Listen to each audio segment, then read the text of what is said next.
আল্লাহ বলেন, তোরা আমার নবীর সুনাম সুখ্যাতি ছড়ানোর ব্যাপারে বাধা তৈরি করবি, তোরা আমার নবীর ব্যাপারে অপপ্রচার চালাবি, তোদের অপপ্রচারকেই আমি আমার নবীর প্রচার মাধ্যম বানিয়ে দেব। তোদের অপপ্রচারকে আমি আমার নবীর জন্য প্রচার মাধ্যম বানিয়ে দেব। এরকম অনেক সময় হয় না যে কেউ কেউ অপপ্রচার করে কারো বিরুদ্ধে, এটা তার জন্য প্রচার হয়ে যায়। কেউ অপপ্রচার চালায়, আল্লাহর মেহেরবানিতে ওইটা তার পাবলিসিটি হয়ে যায়। তার আলাদা করে প্রচার বিভাগের টিম তৈরি করা লাগে না, তার বিরোধীরাই তার প্রচার বিভাগের কাজে নেমে পড়ে। বিষ্ণু বললেন, আল্লাহ বললেন, তোরা আমার নবীর সুনাম সুখ্যাতিকে থামাবি, তোদের মাধ্যমে আমি বিশ্ব নবীর সুনাম সুখ্যাতি গোটা বিশ্বে বুলন্দ করে দেব। আবু জাহেল ঘোষণা দিল, খবরদার, হজের মৌসুম, হাজী সাহেবরা গোটা বিশ্ব থেকে আসবে, আমার দলের কর্মীরা তোরা যেটা করবি সেটা হচ্ছে হাজীদের কাছে যে বলবি মক্কায় নতুন এক পাগল আসছে, নতুন এক জাদুকর আসছে, নাম মুহাম্মদ। নাউজুবিল্লাহ বলবেন না। খবরদার হাজী সাহেবেরা, এই পাগলের কাছে যেও। সব হাজীরা গোটা বিশ্ব থেকে এসে মক্কার বিনা প্রান্তরে তাঁবুর ভিতরে ঢুকেছে। আর আবু জাহেলের টিম মেম্বাররা সব তাঁবুর ভিতরে উকি মাইরা কয়, খবরদার, নতুন পাগল আইছে। সবাই কয়, নাম কি? কয়, মুহাম্মদ। নতুন পাগল এসেছে, নাম মুহাম্মদ। নতুন জাদুকর এসেছে, তার নাম মুহাম্মদ।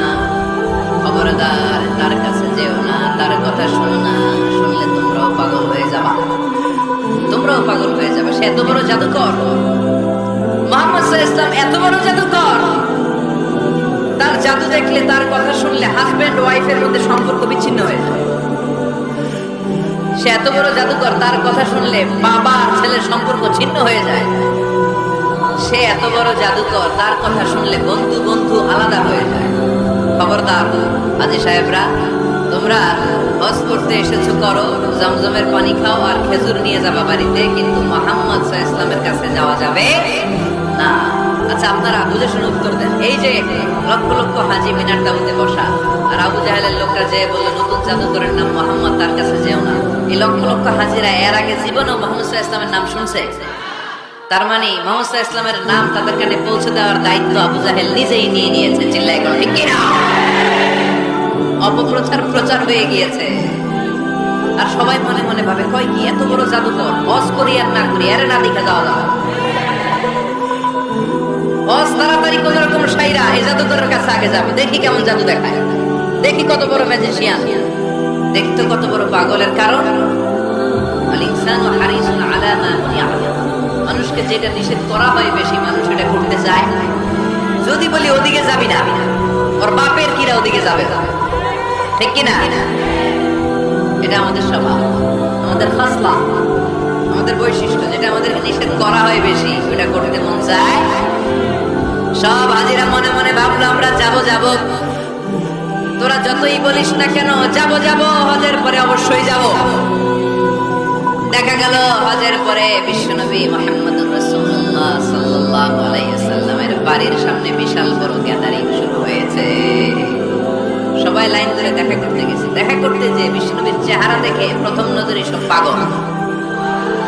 যাদের চেয়ে সুন্দর তুমি নবী আমার কামলিওয়ালা, যাদের চেয়ে সুন্দর তুমি নবী আমার কামলিওয়ালা, রোজ তুমি প্যারা নবী সাল্লে আলা, দু জাহানের বাদশাহ তুমি প্যারা নবী সাল্লে আলা, যাদের চেয়ে সুন্দর তুমি নবী আমার কামলিওয়ালা।